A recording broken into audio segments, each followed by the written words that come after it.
Oops, gosh. Don't break the chairs.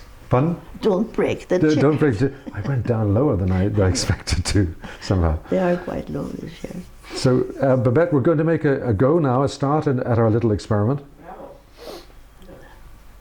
Trude, I'd love you to tell the story, to start with, of how you met a young man while sitting in a very uncomfortable position and very embarrassing position. This was God. in the States, right? Yeah. That's when I was at my uncle and aunt's place up in Bellingham, Washington, very close to Vancouver. And I had been there just a few days, but I had a little abscess in my backside. And I went to the doctor, and he said I should sit in a bucket of hot water 3 times a day. I mean, sort of on top of it, so that it's yeah, stand the steam. on top of it. Yeah. And my aunt, was nobody home, and she had a bachelor brother. He wasn't that young, but he was probably almost 40 or something. And I was sitting on this bucket, and in walks this man. And I realized who he was. He introduced himself and everything, but I thought he would never leave, and the water got colder and colder. It was just absolutely awful. Did he see the bucket? Presumably No, not, because my skirt was hanging down, so he couldn't see the bucket at all. So he just sat there and chatted away until my aunt finally arrived. She couldn't stop laughing. So that was my first introduction to Torvald, was her brother's name. Say his name again? Torvald. Torvald. Yeah, Torvald. These were Norwegian people who'd emigrated ahead of you, correct? Yes, that's right. Torvald, yeah, I think he had emigrated before, but she had 3 other brothers in Washington, because her father used to be a preacher, and he would travel around preaching religion, and not Catholic, of course. And he used to, and he was married twice. So she was from the second set, she called herself, you know. He had 3 on one and 4 on the other. So she was one of the 4. She was a great person. And Torvald was one of her brothers. Why did all of them leave Norway? I think my uncle really felt that a war could break out again, and he thought they would be safer in America. They had a very hard time when they came there, because, well, in the state of Washington, jobs are not easy to find. But he worked in a plywood mill, and sometimes, you know, there was no work and they got off. So at one of those points, the health insurance was not paid. And when the son got sick, it really put them in a hard place. So they had difficult times, but then they finally decided to buy a strawberry farm. And they were very pleased with themselves outside Bellingham there. It was a beautiful place. And the first year, the plants froze. So it was a hard times. But they survived and came through all of that? Yeah. Oh yeah, came through all of that. And all the kids have been doing very, very well. So, all in all, but they were happy in America. And my uncle, her brothers used to be fishing in Alaska in the summers, and they made a lot of money. And my uncle decided to go with them one summer, but he didn't like it because he was away from the family so long. That did not suit him at all. Coming to you and your trips to America, what led you to go to America the first time? And what age were you? Well, the first time I was 23. My cousin, I really loved and admired that guy. He was very handsome and nice and very clever and everything. And he brought home his fiancée from Trondheim, and she was really nice. And she had been to America. And she had been an au pair in America. And this put me on the trail for that. And my mother, she liked this as well, because she felt that I was working at home in the flower store. I was trained as a florist and all that. This is in your mother's floral shop? Yeah. And my father had a nursery, but we bought all kinds of flowers from all over the place. So it was a very thriving business, and it was a nice business too. It was a lovely shop. But my mother could see that my father was a little bit overwhelming, in a nice way, but still, you know. For instance, he wouldn't pay me wages. No, you can have money whatever you want, but control. So my mother saw this, and she started doing things behind. I didn't even know it, but she had an uncle in Chicago. So she contacted him and asked if he could be my sponsor, because you needed sponsors in those days, you know, to go to America. Yes, he said that was fine. So then it started rolling, and that's when I met that guy that I was so much in love with. You must tell us how that encounter occurred. Well, it was kind of funny, because our shop was in the hotel. There were several shops, and the shop next to us was, they sold perfume and handbags and that kind of stuff. And that lady, she was older than me, but we became quite friendly. And then she met a guy who was in the military service, and he had been in England, and he had been invading, you know, Walkern and all that. So he came up, and he had a beautiful American car and everything. This is a Norwegian young Yeah. officer. Yeah, he wasn't that young at that time, but he was still very attractive. Not to me, but to her, the woman next door.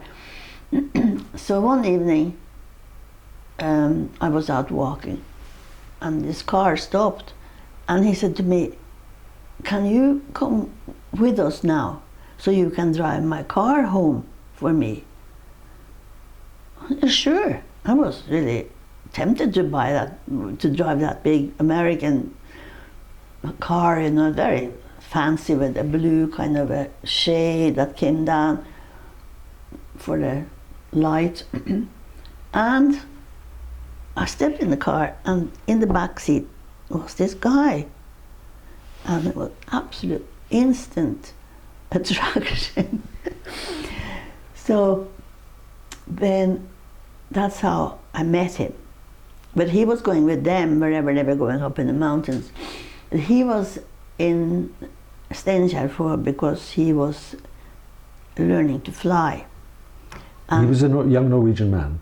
Yeah. Yeah. And this was at a time when there was a very large exhibition in Steinkjer, my hometown, and all kinds of people from all over the place came there. And he was there with a plane. He and another, he was in the Air Force, the one who was flying the plane, and they took people up in the air, took them around and showed them the whole thing. So this guy was the helper, so he got the people on the plane and took the money and all that. So then he said to me, "Would you like to go with us up? We're going up to the mountains again tonight." That was Saturday night. I said, "Well, I want to go home and ask my parents first, say what they say." And he was flabbergasted that I had to ask my parents, because this guy had lived in New York for several years. So anyway, I went up there and had a lovely weekend together with a lot of other people. So he went back to Trondheim because he was in the Navy. So when he was doing his flying lessons, he would come around and fly by our house, you know, kind of. I was very flattered, of course. What kind of a plane was he flying at that time? I don't remember what it was. It was a small plane. There's a room for 2 or 3 passengers in it. But he wasn't flying it. It was the other guy who flew. He could do it when he was training. Of course, he could fly around, but came by the house. So this was at the time when I was planning to go to America. So anyway, I did go to America. And did you keep in touch with him? We decided, he said that it would be better for me that I would just do my own thing in America and not be in touch. So I got a letter for him for Christmas. I left on the 20th of November 1953. By ship or by plane? By ship. From Trondheim? No, from Oslo. So I spent a few days with him in Oslo and everything was great. So, and then when I sent him one letter, told him about my trip and all that. So that was nice.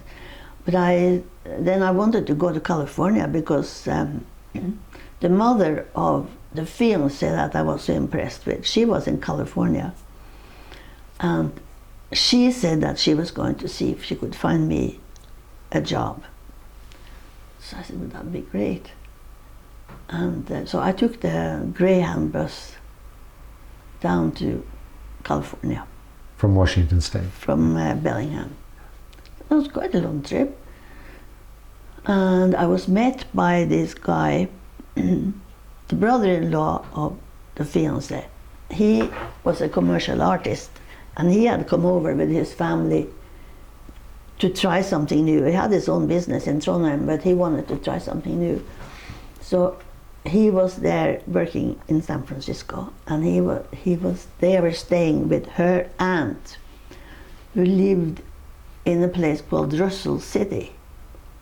And that was practically all black people in that little town. She and her husband the aunt and her husband used to have a cleaning business in Oakland. They were both from Norway. But they decided, they didn't have any children, and they decided they were going to live differently. So they bought this little holding.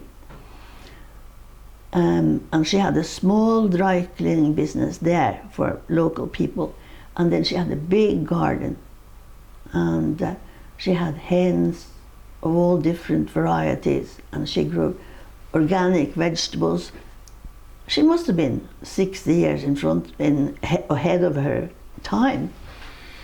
That was really, she was a wonderful person. So, anyway. But you found an au pair job, didn't you? I didn't. She found me a job. She was working for a very famous baseball player called Ty Cobb. Of course, I never even heard of baseball because there was no TV in those days. And so she didn't want to be there. So she got herself another job. So she took me over and introduced me to Mr. Cobb, said that I was taking over her job. And he said, oh, fine. His wife wasn't home. she was on holiday. So, and what kind of job was this? Housekeeping? This was just a housekeeping job. And it was fine. It was just him and me. And well, maybe the wife wasn't quite so happy about that. No, she wasn't that happy when she came back. She found me there installed. But he was all right. But every day he would sit and look through all the papers and see if there was anything about himself in the paper. Then he would cut it out and put it in his scrapbook. So anyway, I stayed there, and she wasn't very happy. And in the garden cottage there was a young Swiss couple. They lived there and they took care of the garden on weekends. They were nice.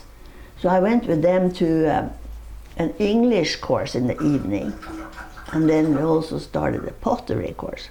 So that was kind of nice. So then I'm just going to ask you that again because of the sudden gurgle over there. Tell you what, let's take a little pause, can we, for a moment? Just let's pause for a second.